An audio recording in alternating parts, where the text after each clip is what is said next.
I'm excited to talk about my sponsors today. Gaye Lisbey's $1 Million Arbitrage group. Amazing, amazing group. This is a teacher. Gaye was a teacher. She is a teacher still. You need to learn. This is the type of environment you want to be in because she's going to help you understand why. And I think that's the hardest part of this business is understanding why.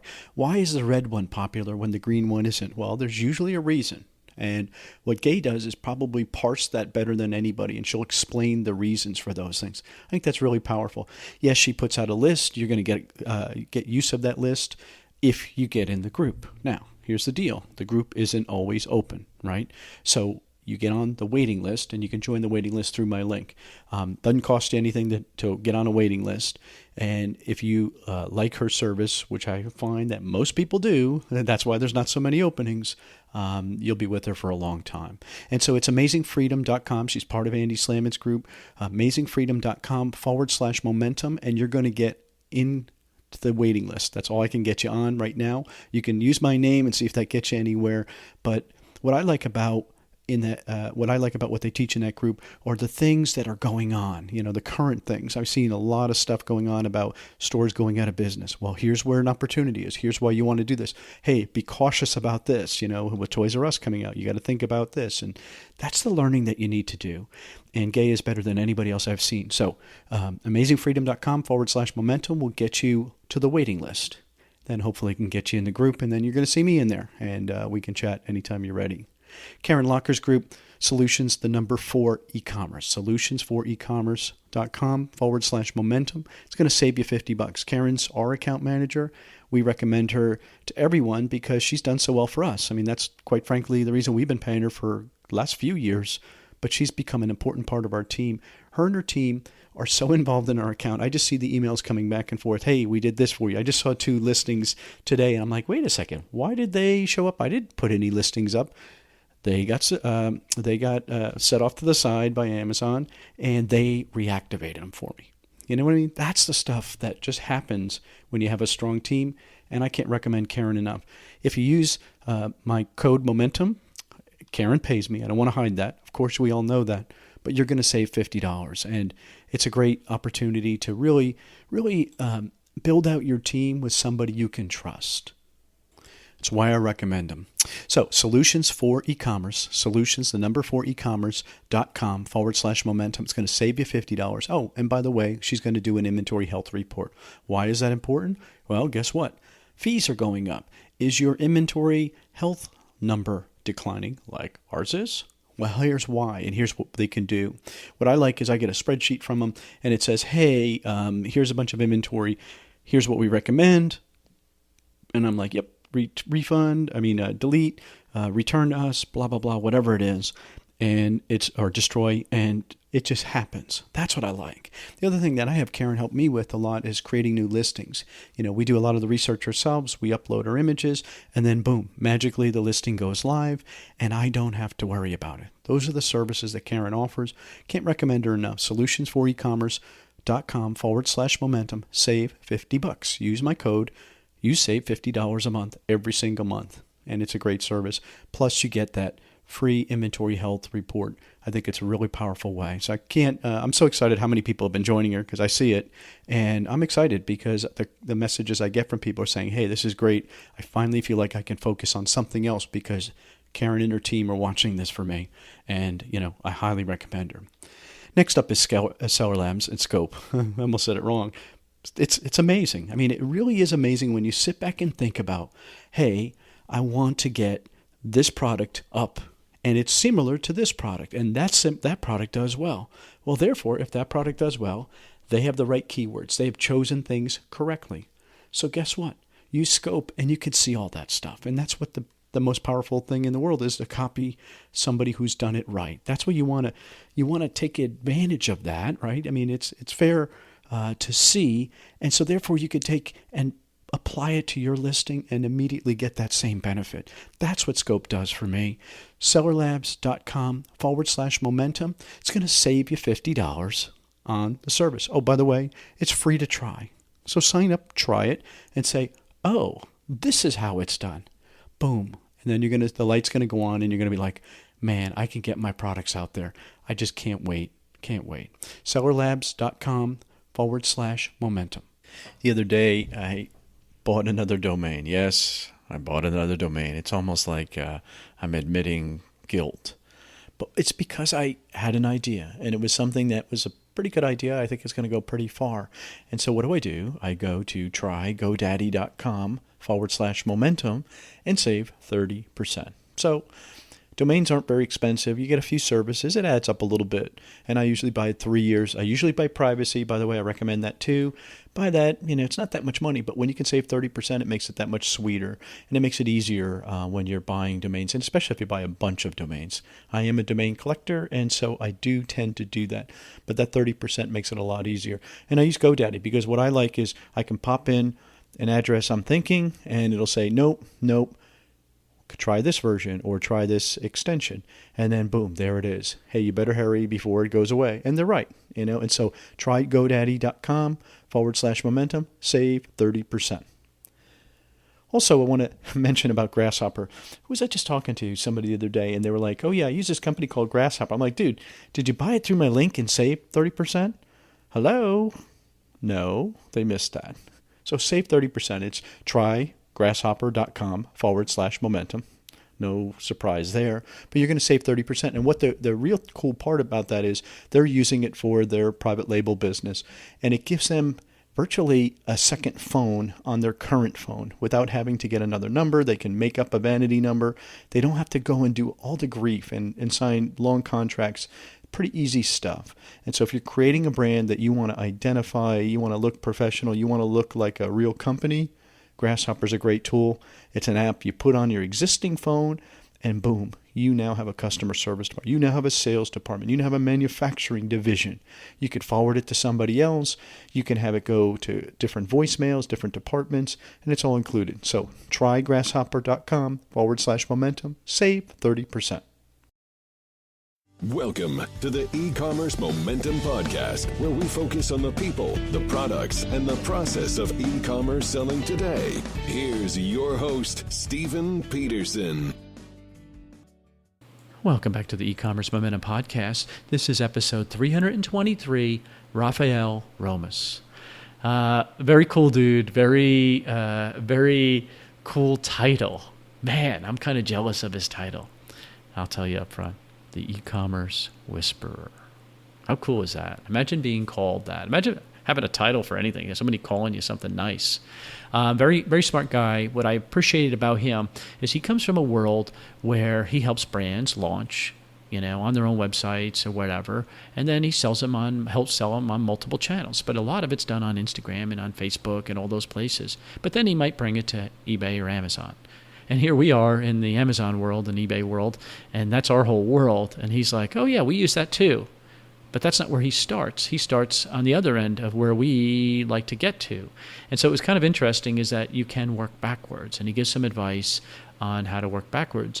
The other thing that I really wanted to get from him, and what I was really most interested in, is his knowledge of Instagram influencers, or not only Instagram influencers, but just influencers in general. And I think his advice is very sound and very logical, and I think it's very, very powerful. And then last but not least, I think he does a great job explaining about a unique value proposition. Quite a bit. He does more than just a good job because it's really deep what he gets into. His website's really phenomenal with this information, and there's some quizzes on there that'll help you narrow yours down. But his consistency message, I think, is one of the most solid and best advice I've seen in a long time about getting that consistent brand across everything that you do. And every single time you go to anything that we do or our company's mentioned, you see that unique value proposition. I think it's a very, very powerful, very cool conversation. You're going to get to hear rare rain, thunderstorm in Southern California. I said to him, it's like it never rains in Southern California. Well, apparently it does. Let's get into the podcast. All right, welcome back to the E-Commerce Momentum Podcast. Very excited about today's guest because it's a different type of interview. As I'm bringing on the E-Commerce Whisperer.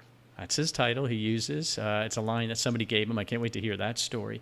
But what's fascinating about this gentleman is this. His concept is help design the brand, help create the brand, help bring it to market. And oh, by the way, we're going to sell it on Amazon and eBay and Etsy or whatever, all those other channels. Where most people listening, right, all my friends and all these people listening to this are already selling on it. They've already figured that piece out, and they're saying, I'd like to come off of there with my brand. I'd like to find another way to sell, but I don't know how to drive traffic and how to get an audience off of Amazon. I'm hooked on it. It's like a fix. Rafael Romis. Welcome, Rafael. Thank you very much for having me. I'm whispering to you. You are the e-commerce whisperer. All right, you gotta lead off with where did that come from? Sure. So basically, I started my digital agency about 7 years ago.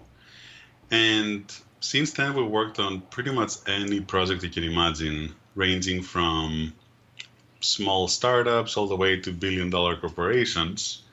And what we found is that we definitely have a sweet spot, and the sweet spot is for e-commerce companies. So then I started working with this really great marketer, actually, that helps with personal branding. And I started telling her a little bit about my story and how I've helped companies grow from hitting their first $100,000, which I think is a big milestone, to then going up to $1 million and then way surpassed that. And I was telling her this story about a brand that kind of sold out in a few minutes after launching, and it just came out. She said, "Oh, so you're kind of like the e-commerce whisperer." I'm like, "Huh? Yeah, I'll take that." And it's stuck. Yeah, it's stuck. And it's funny because this is real. Who's going to be the fastest company to get to $1 billion in sales? It's in the field that you're in, right? The health and beauty field. Who is it going to be? Right? Yeah. Kylie Jenner, right? She's going to hit $1 billion in sale. I never even heard of her. Was she the model sister? I don't even know what she did, right? But think about that. How long has it been? It hasn't been long, right? I mean, it's interesting because I remember my wife watches the show. That's your guilty pleasure. Dude. I, as long as you don't. As long as you don't. No, you're okay. So I knew about Kim Kardashian, obviously, but then I remember almost feeling sad for the two little sisters that were in the shadow of the three older sisters. And I'm like, wow, there's no way it's going to last. They're just going to fizzle out and just stay in the shadows. And look at what happened. Now they're both megastars. But for what? For being celebrities, right? Yeah, right. Professional celebrity. That's your title. Hey, I'd like to introduce myself. My name is Rafael. I'm a professional celebrity. That's it. Imagine a business card. What does it say? I don't know.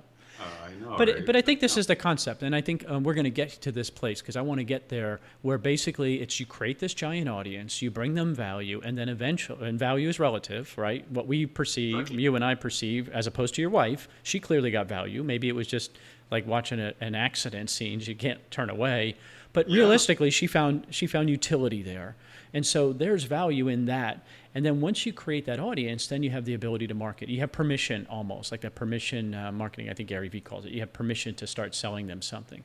So before we get there, why this? What interests you about this digital world and this marketing thing? What is it that gets you excited about this stuff? That keeps it thrilling for you? I always loved starting and building businesses.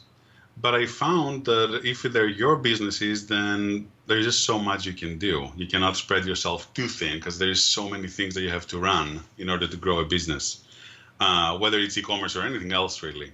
So I decided about 10 years ago when I started getting introduced to the whole online marketplace that I wanted to do marketing. So that's how it started.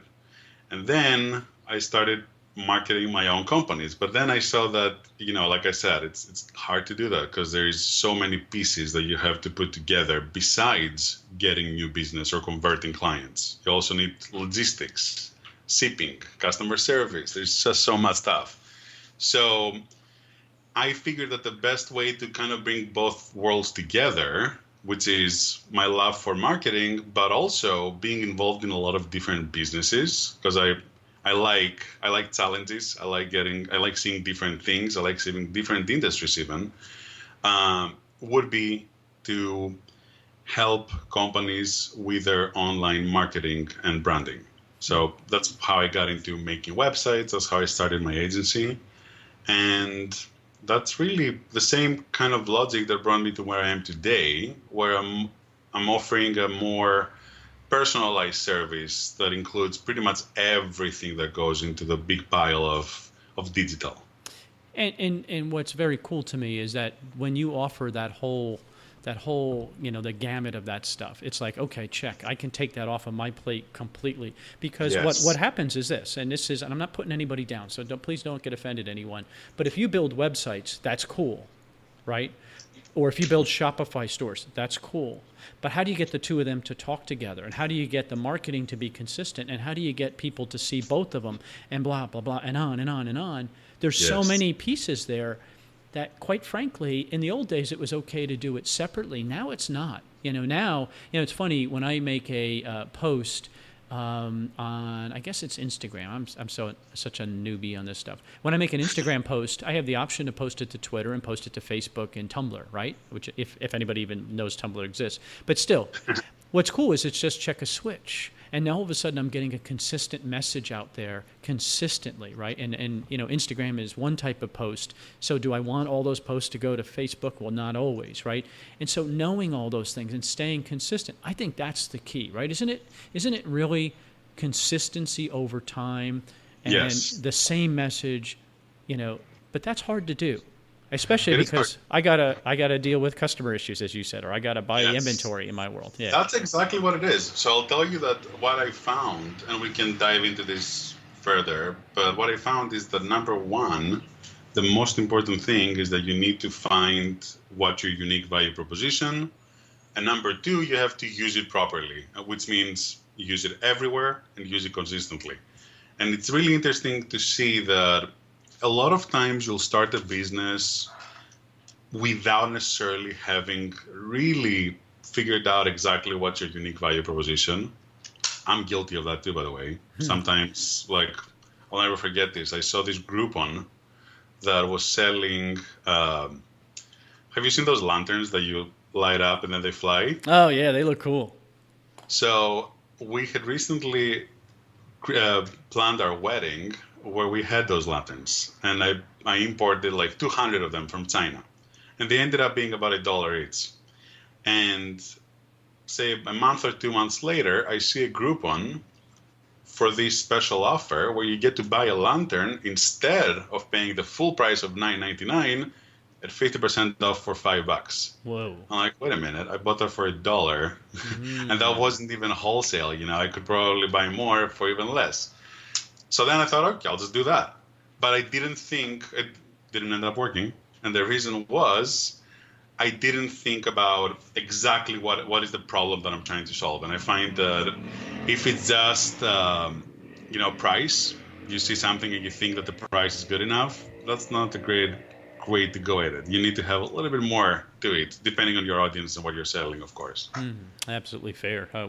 Those of us who can relate to that are holding up our hand right now, saying, "Been there, done that." I have a warehouse full of those decisions that I've There made. you go. Yeah, they're in my closet. I do.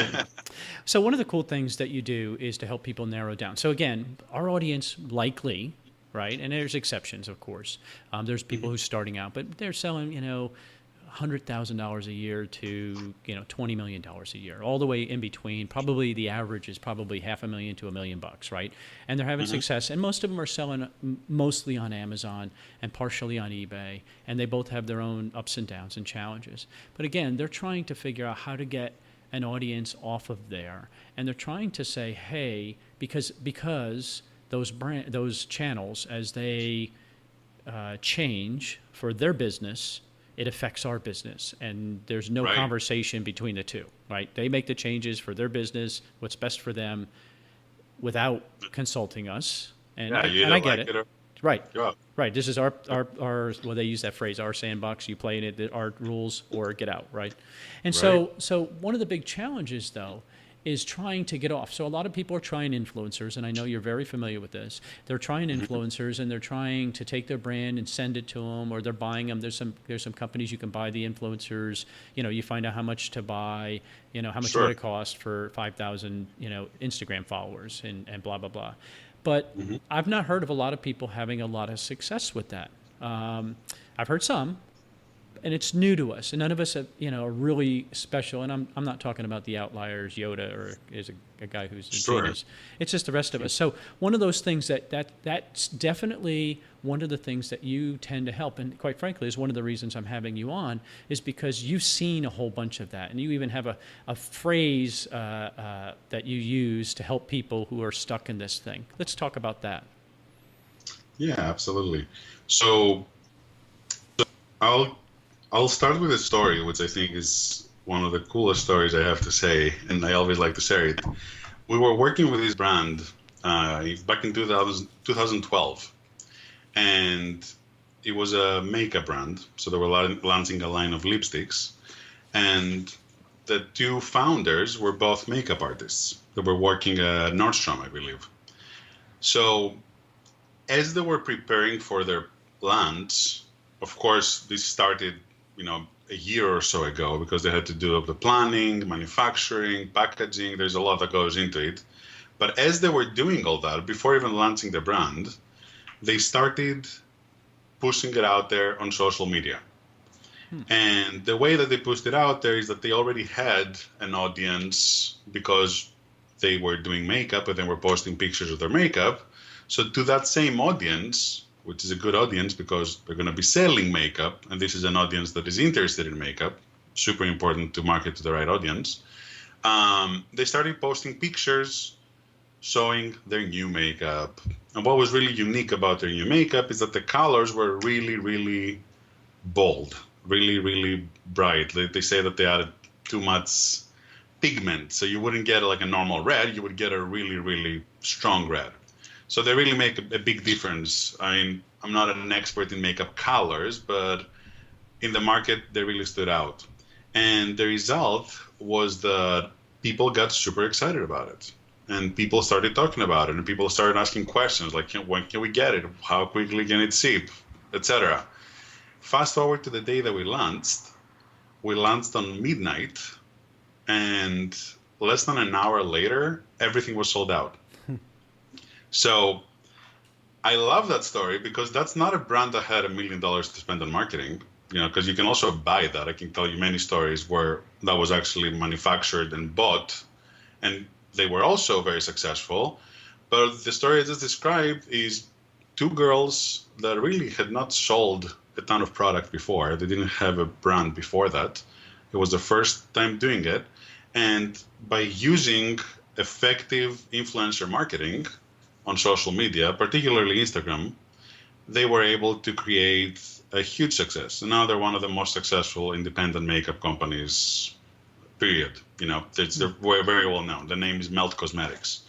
So how that relates to Amazon and eBay is that by selling on Amazon and eBay, you're entering a marketplace that has people looking to buy, which is amazing. And that's why we're paying those really big commissions, and that's why we have to follow the rules, and we'll just live with it, right? Whether they sound fair or not fair.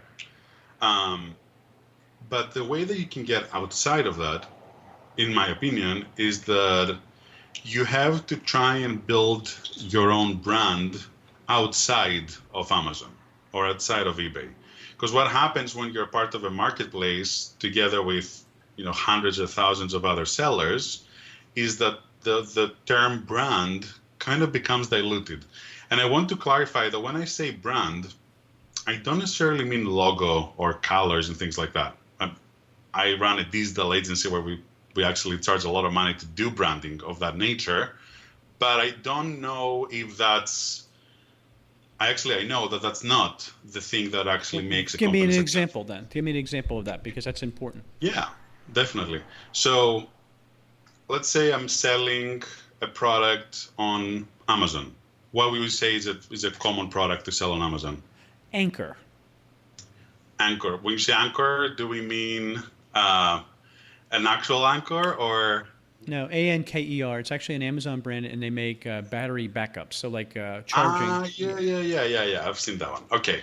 So, would several people be selling the same product? Exactly the same product, exactly the same brand? Not the same brand because Amazon owns it, but there's probably hundreds of variations of that exact same product, right? There's Under a ton different of them. brands. Under different names, yeah. None of them the same, Great. but they're all the same, probably made by the same company. Great. So what you'd want to do is you'd want to somehow create an allure behind your anchor and make it so that it's not the same anchor as everybody else, because this one is the Rafael anchor. And what the Rafael anchor does is XYZ. I always find that the key is not to base things on specs, because people typically, again, depending on the industry, but I would say that this is true 99% of the time, they don't care about the specs, but instead they care about how something makes them feel. And I've seen that with myself so many times. When my wife was pregnant, we wanted to buy this ball, the bouncing ball. Mm-hmm. And I was on Amazon looking for the best bouncing ball. And I clicked through, and I remember seeing this one ball that had these beautiful images, and they had these beautiful diagrams about how it's made from very thick material and so sturdy, and you can bounce 1,000 pounds on it or whatever. And so I bought it very confidently, thinking that, this is the ball for my wife. This is the best out there. And then after I got it, I remember that Amazon was showing me more recommendations for other balls. And I realized that there's at least 7 balls that look exactly the same, but with different graphics. Yep. So for me, the thing that made the biggest difference there was the graphic. And I actually believed that this is a better ball, even though it was exactly the same ball. It probably came from the exact same factory, right? All the other balls. Because you saw it. You saw exactly. it. That was it. That was the thing that. So is a picture worth? It's just interesting. I was just listening to something this morning. Is a picture worth 1,000 words? Is that phrase still true? Oh, absolutely. I would say that a picture is worth 1,000 words, and a video is worth 100,000. Yeah. Oh, yeah. Absolutely. So, because we are in a world where we have a lot of access. So if I see something on Amazon that I like, chances are, and you know this better than I do, I can probably go on Alibaba and I'll find 15 factories that make that for a quarter of the price or whatever. Right. So the key is not to really compete on price or just to put your product out there. That might get you some sales because not everybody's aware of what's happening out there. But the key is to create a brand. And by brand, I literally mean just a presentation. You want to present what it is about your product that makes it so much better than the rest. And by doing that, number one, you go one step up from the competition. Number two, you're now taking the lead in terms of what makes you stand out. So the benefit of doing that, which you can then use to funnel your traffic elsewhere, is that you're taking a little bit away from Amazon. And I've seen that on some Amazon product pages where you actually have a beautiful presentation of the product showing all the features and things like that. I almost forget that I'm on Amazon and this is just a marketplace, and I focus on the product. And if I focus on the product, then the brand of that product could potentially turn me over to something else. Like, for example, if you do a great job with marketing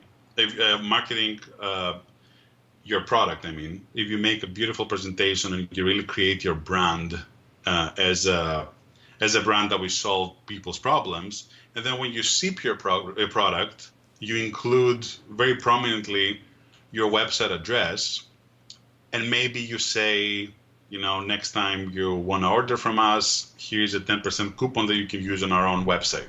Okay, I'm not sure they allow that. Amazon. I was going to say, I'm not. They would fight us on that, but I get your point. So if you put an insert card that said, "Hey, this is warranted," for example, that ball. Hey, this is Steve's ball, and it's warranted. And if you have a problem, then you can come out and check us out on our website, and then you can play games that way. But they have some terms of service. But I get what you're saying. Well, one of the things that you said that it was very, very smart to me I haven't thought about it this way, is that we all know, those of us in the Amazon world know that the video is the number one thing right now. It's the hottest thing we can all do is create videos, even if it's a slideshow. That's what customers want. Then, as you say, the photos and the infographics, right, where we can show that's really the next cutting thing, right? Real clear photos.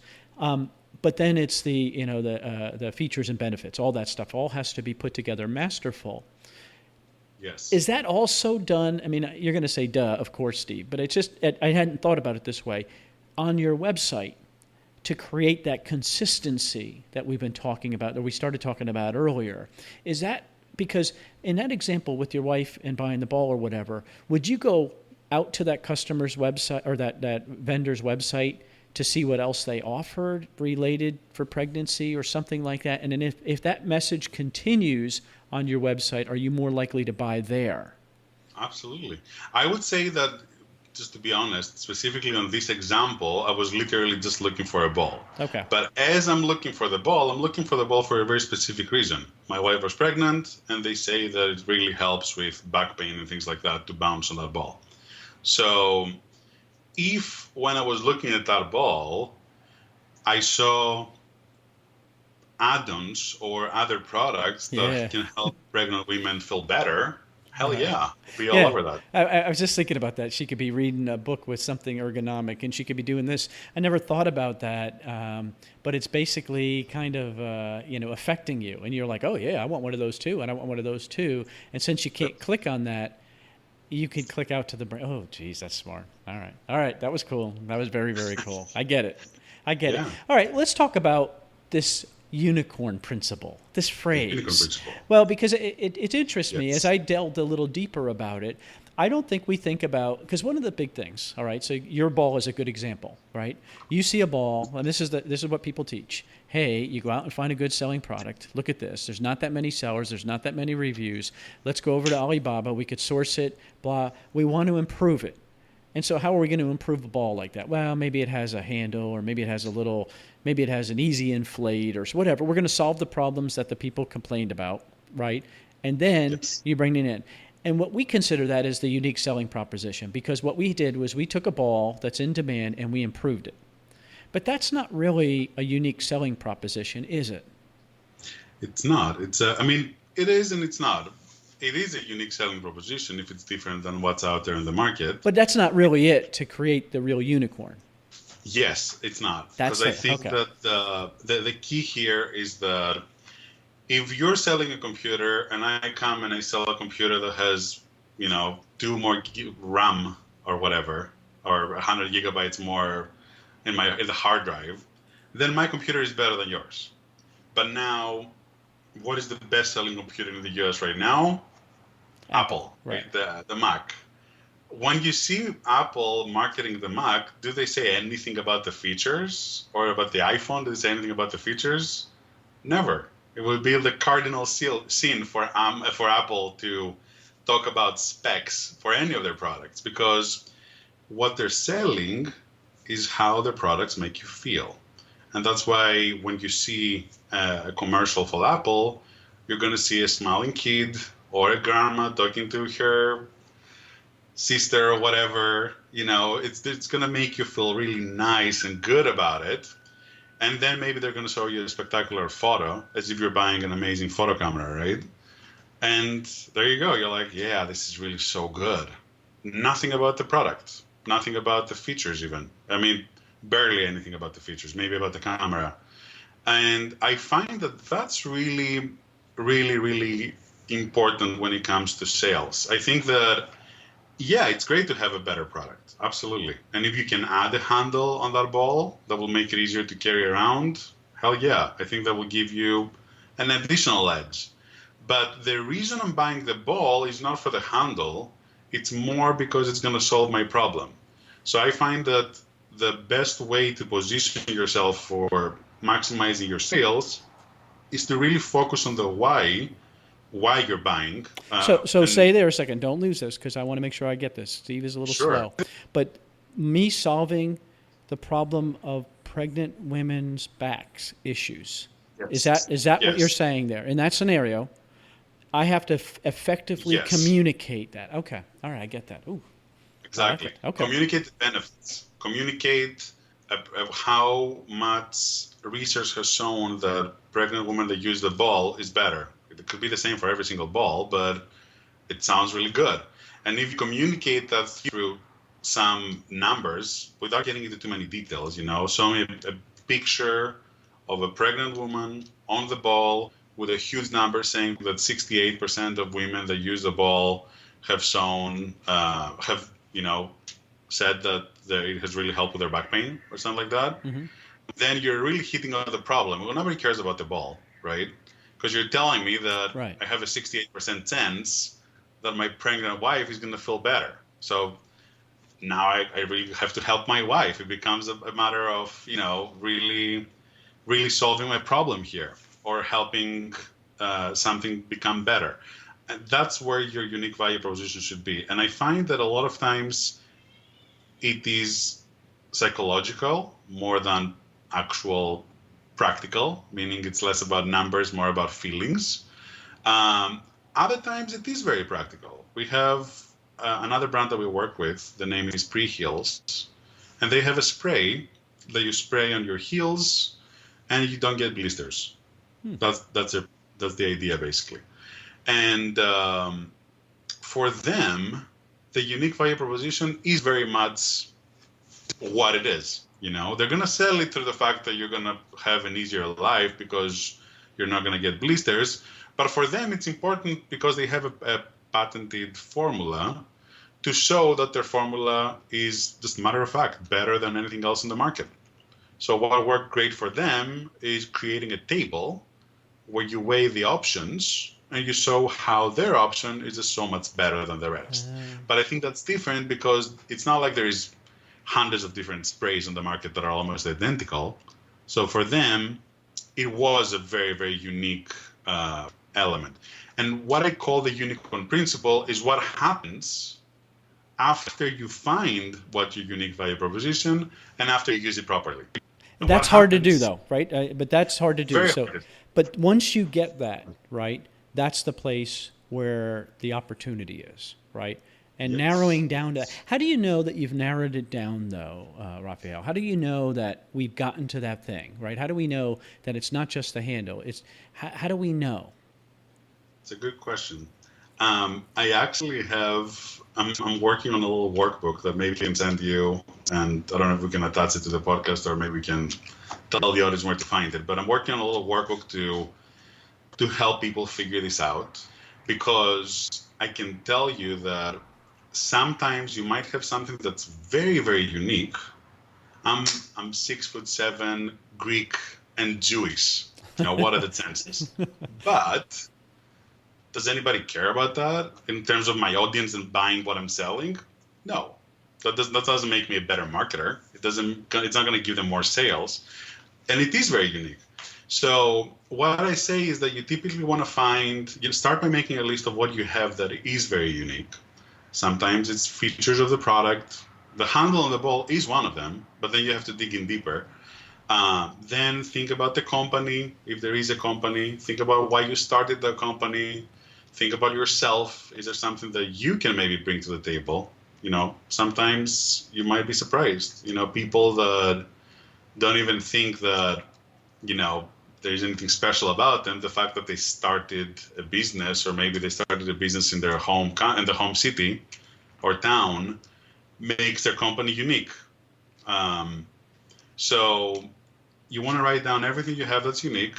Then you want to look at your competition and consider how much of that stuff do they also have, Okay. or to what extent do they have that stuff? Like maybe you have a handle that they don't have, but maybe they have a glossy finish or whatever that might be kind of related. Random example. I'm just making things up here. And then, and that's the most important one, you don't always get it right. You want to think about what of those things that you only have and your competitors do not have are things that actually matter to your audience. Back in the example of the ball, if one ball can hold 1,000 pounds and another one can hold 1,100 pounds, I think that's a very, very small difference for me to care. Even if it took years for someone to manufacture a ball that can do the 1,100-pound weight limit. But if I'm selling a highly specialized equipment to a very highly technical audience, then maybe that's all the difference you need. So you always want to think about your audience and how important your unique value proposition, or the list of unique value propositions that you have, would be to them. And then you try it. And you don't always invest, you don't put all your eggs in one basket because you don't know how it's going to convert. But Amazon and eBay are just the perfect place for that, because you don't have to build a new website. Instead, tweak your copy, create a different graphic, test it out. A and B test, you know. And one of the things that's cool, and you actually have a whole bunch of content on generateculture.com, and I'll have a link to that. Generatingculture.com. I want to make sure I say that right. One of the things that was very cool for me was these action steps that you have about this principle and identifying. And one that really struck me, and I hadn't thought about it again this way. Again, you got me thinking about these things. Is, does your brand, take a deep dive with these questions, does your brand stand for a cause or movement that resonates? Is your, like in that ball scenario, well, yeah, it kind of does. We want women's health. That's pretty important, right? That goes in there, right? Is your brand inspired or attached to a cultural figure or movement that resonates? Well, women's health is way more important today, especially now that, people, blah, blah, blah. And then you start working your way through here, and then you start to narrow it down. Ooh, I love it. And you could pretty much do this with anything, correct? Yes. Right? It's Absolutely. not just balls for women going pregnant. You can do it for anything. Okay. Oh yeah, we have been doing it for everything. It's just that if I'm being perfectly honest, I have 3 wild successes in the beauty industry. So something works even better in that industry, and I actually have proof of it because of my case studies. So that's why I chose to focus Generate Culture on that. The same ideas work on pretty much everything. If 100% on e-commerce, maybe 99% on B2B, but not even that. It will still work even if you're selling services. Because the whole foundation is really on sales psychology. If you're just selling someone on stats and specs, it doesn't work. Yeah, good luck with that. So many times. Yeah. Well, that's the race to the bottom, right? That's it. Only variable you have is price. Period. Yes. That's it. Yes. And that's not a good business model to be in. Exactly. Someone is going to beat you one way or another. Yep. One person. Yeah. Absolutely. Okay. All right. So identifying that unique proposition, right? And then how do you get, because I think this is real. I think a whole bunch of people run into these problems. Getting these influencers then to take and help. I was thinking about that makeup example you gave earlier. They went out into the market, into Pinterest and Instagram or wherever it is, and put out there this look. And people are like, whoa, I like that look. How do I find out more? So they almost like created this urgency, hence the reason it sold out in a day or whatever. How do we do that? Once I know my unique selling proposition, how do I take and identify and then really get the benefit of these influencers? Yeah, that's a great question. So I'll tell you how you don't do it. Oh, okay. I'm probably gonna sit here and say I'm doing that. Yes, because it's really, our brain is set up to think this way. You see something that works, and you're like, okay, how do I quickly do it as well? And how do you quickly do it? You look for a way to buy Instagram followers, or you look for a company that will find you influencers, and they charge by the thousands or whatever based on the following. So basically, it's not easy. Let's start by saying that. And so there are many companies that have been created to make it easier and give you a shortcut, such as you want to do better in social media, buy 10,000 Instagram followers, and there you go. Now you have a following.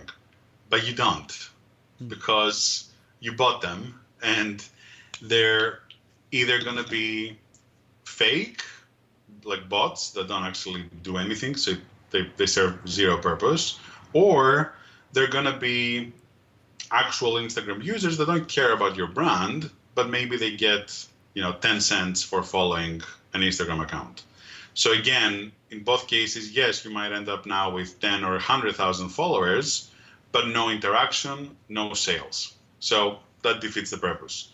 In other cases, you might connect with a company that has a directory of influencers, and then you get to choose a few influencers, pay them a fixed fee, and they make a post about your product and say, hey, check out this great anchor.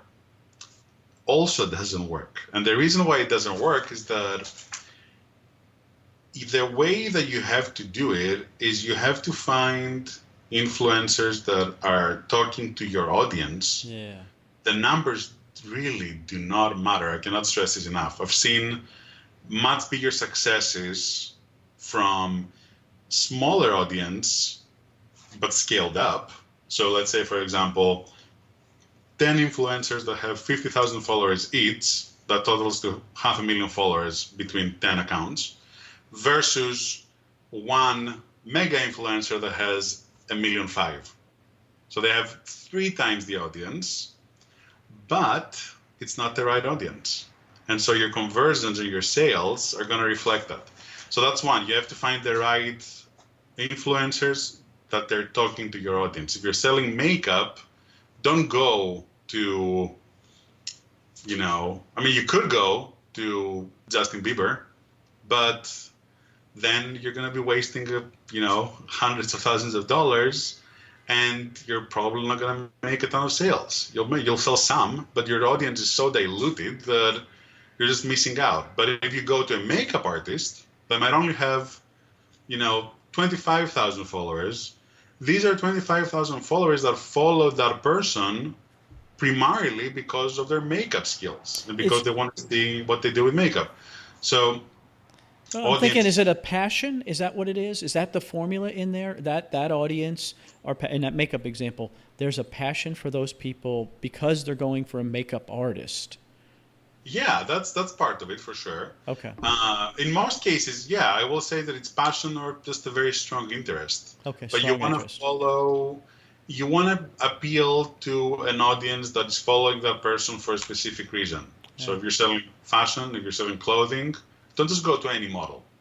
Model is the right approach, but don't just go to any model. Go to a model that is wearing in her normal life or his normal life the type of clothes that you're selling. If you're selling tech, go to someone that opens boxes for tech stuff and does reviews, because that person's audience is looking for tech stuff, right? Right. So it's not less about the number, more about the actual influencer and the specific audience that they're targeting. But how do you vet them? How do I know? Because like you said, there are directories that say, hey, Steve, here's e-commerce people. This guy's got 500,000 people, and they're all interested in e-commerce. Right. How do I vet them? So it's actually easier than you think. The way you vet them is you basically go to their Instagram or you go to the platform of choice, and you look at what they post. What you'll find is that the people that care the most about their audience and the people that have the most rapport with their audience, which is who you want to work with, are not going to post bullshit. And when I say bullshit, let me clarify. It doesn't mean that the products are bullshit. It's just that if I see an account that has 2 sales posts for every 1 normal post, or if I see an account that will post about makeup and also about, widgets, then that tells me that this is a person that does this for advertising revenue.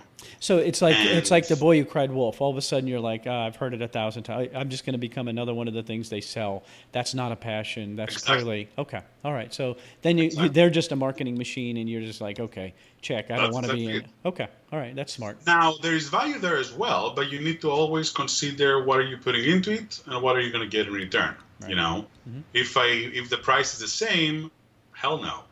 The price should be less than half, maybe less than a third. Because one is going to be highly targeted. One, it has a following that when they publish something, their following is ready to listen, because it doesn't happen very often, or maybe it does, but when it does happen, it's something really unique. And then that person is going to tell you that, hey, I don't want to post about your product because I don't see something that's so special about it. I also know XYZ that does this.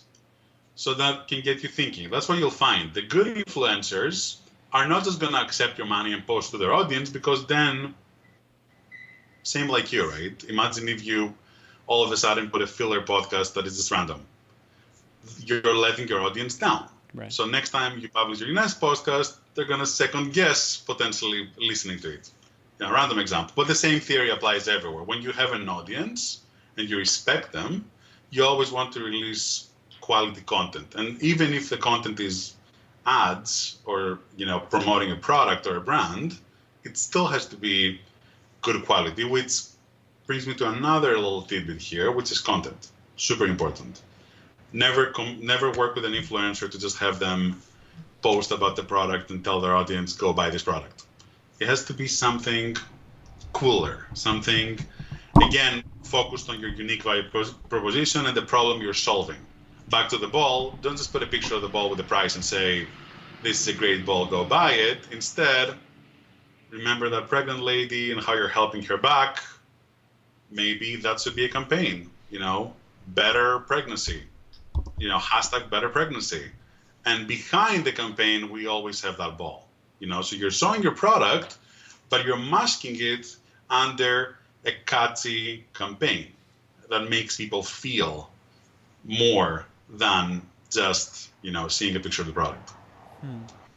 How difficult is it to find those type that really the genuine one? Because there's a whole group of people that have become just marketers because they see the opportunity and they're just like sitting there. Oh, I'll take $100 here. I'll take 1,000 here. I'll take 500. Sure. Those people, how is it difficult to find them?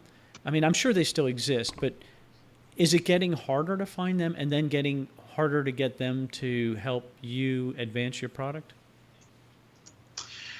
Yes and no. Yes, it's getting more difficult because now the market is much more diluted.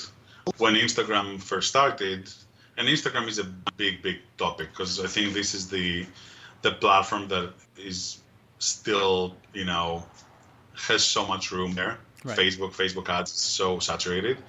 But when Instagram first started, it really was a personal thing. Nobody was using it to market anything. And then the influencer era came about, and then everybody started thinking that maybe they can make some extra money through their Instagram account. So before, you didn't have to look for it. Everybody was legit. And I'm using the term loosely, nothing against people that are actually selling every single post. I'm just saying that everybody was posting on Instagram because they wanted to really show something. Even if that something is themselves and how they dress, it was something. Today, you get a lot of people that just start their account for the purpose of turning it into an advertising account. Yeah. They see it. Oh, I'm going to make millions. All I have to do is just buy these followers, right? Because you could buy it. Yeah. And then I'm going to now, hey, I got 20,000 followers, Rafael. You want to market on my channel? Oh. I know. I'm in demand, man. I'm in demand. There you go. But now here's how it's easy. When you go to one of those accounts, just look at the last 5 posts that they made. And the things that you want to look at is, number 1, did they get any comments? Number 2, did they get any likes? Number 3, what are the posts about? Chances are, I'll say like 95% of the time, if it's someone that has more than 50,000 followers and they make a post and they get less than 10 comments, just run away. That's not an account that you want to be associated with, because it shows that whatever they're posting has not attracted interest from their own audience, or that their audience is just not the right audience, meaning that the audience is either paid or it just doesn't work with that influencer. So in either scenario, that's not an influencer that you want to work with. Okay. All right. So when we get there, right? So we find somebody we want to work with. We then, I guess the opportunity then is to take and bring the product there and tell the customer's story. Is that really the way to do that in today's market? Is to connect with that person and tell customers' stories.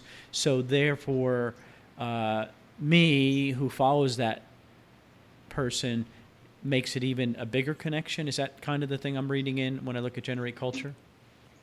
Yeah, I love customer stories. It's not the only way to do it, but it all comes down to the fact that you're not supposed to sell the product. Okay, I mean, no matter what. You're Okay. sell the product, but you want to sell it in a different way.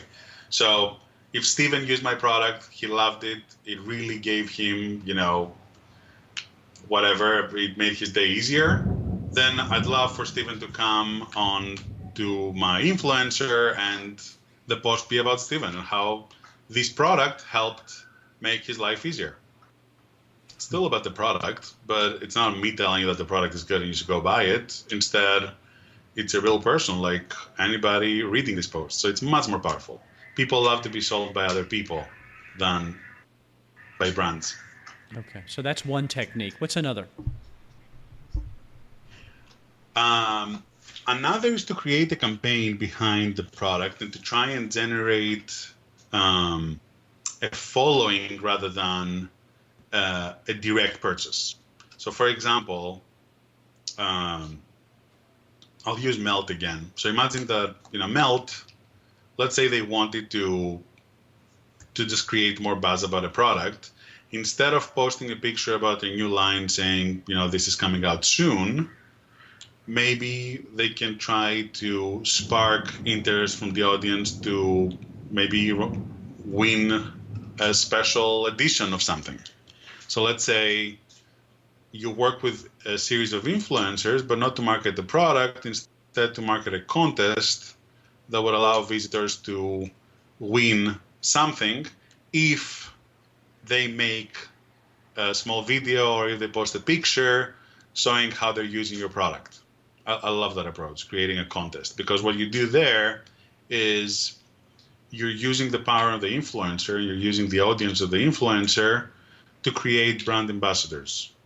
And that's one of the best ways to go. That's a powerful term, a brand ambassador. So by them endorsing the contest and helping their audience win something, doesn't cost the influencer or anything, they become by default a brand ambassador. Ooh. Yeah. Very and then powerful. their audience becomes brand ambassadors because they start marketing your product. We did this. I remember 10 years ago, we bought a sofa from this company, and it was one of the first of the type that I saw, and I remember being really enamored by it. They basically said, post a picture on your social media about how you're using your sofa with your family, and the one that gets the most votes will get a $1,000 check. And we totally did it. And we told all our friends to come and check out our sofa and like it. Of course you did. So now you got, let's say they have 50 or 100 people post pictures. Each of those people, maybe they have 500 of other people in their circles between their whole family or more. So all of a sudden you have a few thousand people looking at your product, and all it costs you is $1,000 plus. In this scenario, it could be an iPad, right? It doesn't even have to be that big. People love to win stuff, and they're willing to put some of their time and effort in order to do it, as long as you're not asking for too much, right? I think it's genius, though, using an influencer for that. Now, that's powerful to me because it's just so different. And again, like you said, they become the ambassador, then their friends become, or their followers become ambassadors, and they bring their friend. I mean, it's multiplies. I want to close up. And one of the things that I also found on your site that I found intriguing, okay, and I know I'm going to let Rafael make a pitch for his services, okay? Steve doesn't benefit. I want to make sure people understand that, other than, I always say this, is that if you use or you connect and you take advantage of services that get you further along in your business, I win because you've done better. That's what I always tell people, and that's the God's honest truth. I mean that. But here I think this is so powerful. This is such a big deal that I don't think about until you have it written here. I need to be able to see my unique value. I keep saying selling proposition. My unique value proposition the first time you visit my website. You want to see it the fifth time. You want to see it when you go to somebody else's website. Whenever there's a brand, when your brand is mentioned, you want to see that unique value proposition in everything you do. It becomes synonymous. And then I think that the other powerful statement here is, hey, I'm not in the ball business, bouncing ball or seating ball seats. I don't know what they even call those things, right? I'm not in that business. I'm in the helping pregnant mothers become better, blah, blah, blah, a terrible thing. That's my business. That's my brand, right? And that's what you tell people. That's the business I'm in. And when you say that, it's like you believe it, it becomes infectious. And I can see that. And again, back to our example in the beginning, where a lot of people listening to this are selling on Amazon, they're creating brands, and they want to move off.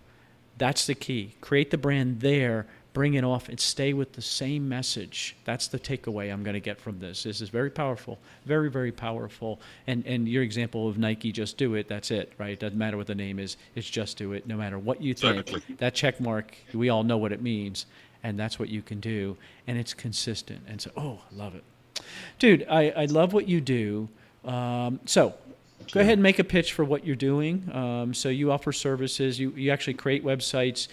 Are you only in the health and beauty market, or is that, I mean, it's not a bad thing for anybody listening that's in the health and beauty. He's done this several times in health and beauty and hit some home runs with it. So this could be somebody else but you can help other brands too, correct? We can, yes. So basically, the way to think about it is that I founded Weberous, which is an award-winning digital agency. We worked on hundreds of projects in pretty much every industry. Weberous, Weberous, Weberous. Okay. Yes.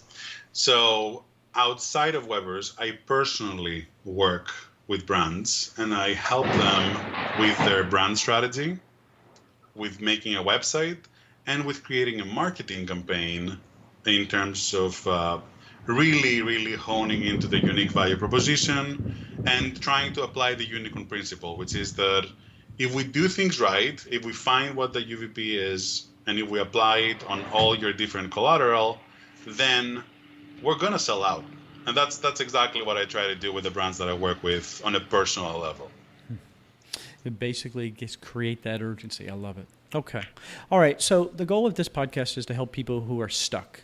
And I because that, one of the challenges in our world, and this translates over to your world, right? You're helping brands how do you get those brands that probably have a good idea, they spun their wheels, how do you get them unstuck? What's your advice for those brands, those people who have started and they were passionate, but they just keep spinning their wheels? What's your advice to get them unstuck? I think you need to try something that you haven't tried before. I don't remember exactly how the quote goes, but I remember that it really blew my mind the first time I heard it. It's something along the lines of, trying to do the same thing over and over again and expecting a different result is the definition of insanity or something like that. Yeah, that's pretty accurate. Yep.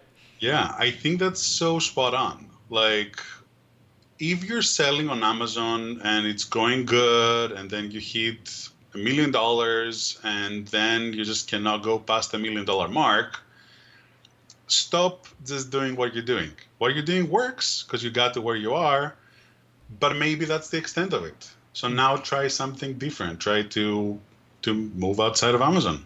That would be my take, or outside of eBay. And if you've done that already, then take another look at it and see how many of your sales are coming from your website or maybe your Facebook store or whatever else you're doing.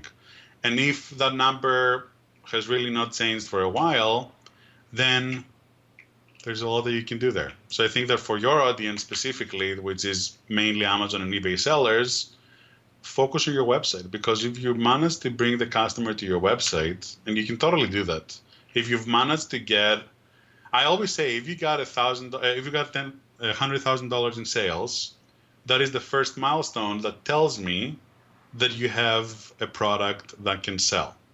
So then the next one is, can you build that product to sell even more, or have you saturated your market, and then maybe you need to expand your product line.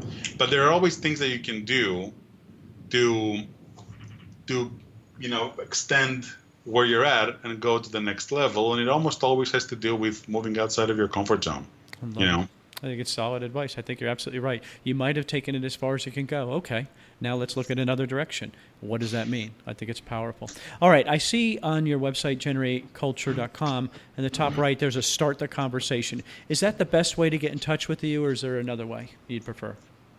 They can, anybody could use that one, and it's a form that will come straight to us, or I can share my personal email, and I'm happy to answer any questions.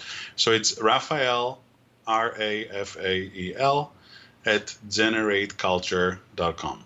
Generate Culture. Dude, that was very, very cool. You got me thinking about a whole bunch of things that I hadn't, and I had not made a bunch of connections. But man, this is so powerful. You've got to see my unique value proposition the first time, the fifth time, every single time. It's got to be consistent across all channels. And I've met a guy who sells on 18 channels, so it's got to be consistent. And then bring them off onto your own. Love it. Hey, I want to thank you so much. I think it's very, very cool and very helpful and very relevant for the e-commerce whisperer to tell us. I love it. Thank you so much. Thank you so much. Thanks so much for having me. I really enjoyed it. Take care. Cool story. I love the effect of the thunder. I said to him afterwards, it's so cool that he was able to add that in for me to make that happen, and he takes credit for that, but it's very cool. Smart guy, and again, look outside of our business right now, and I am. I'm at an event coming up this following week when this comes out. I'm out talking to other people outside of our world, because guess what? Those worlds are all colliding. Right? Our Amazon world, our eBay world, those worlds are colliding. As e-commerce becomes more in your face, more prevalent, you're going to see more of it. I got a cool story of an artist I met today, for example, and her world has gone away because the retail stores she used to sell in are gone. But yet she's moving into our world, and she's got so much talent. And so it's so cool to hear somebody, dipping their toe in. The worlds are colliding more and more. So step outside, learn more from other people, and we're all going to be better off. ecommercemomentum.com, ecommercemomentum.com. Hey, take care. Thanks for listening to the E-Commerce Momentum Podcast. All the links mentioned today can be found at ecommercemomentum.com under this episode number. Please remember to subscribe and like us on iTunes.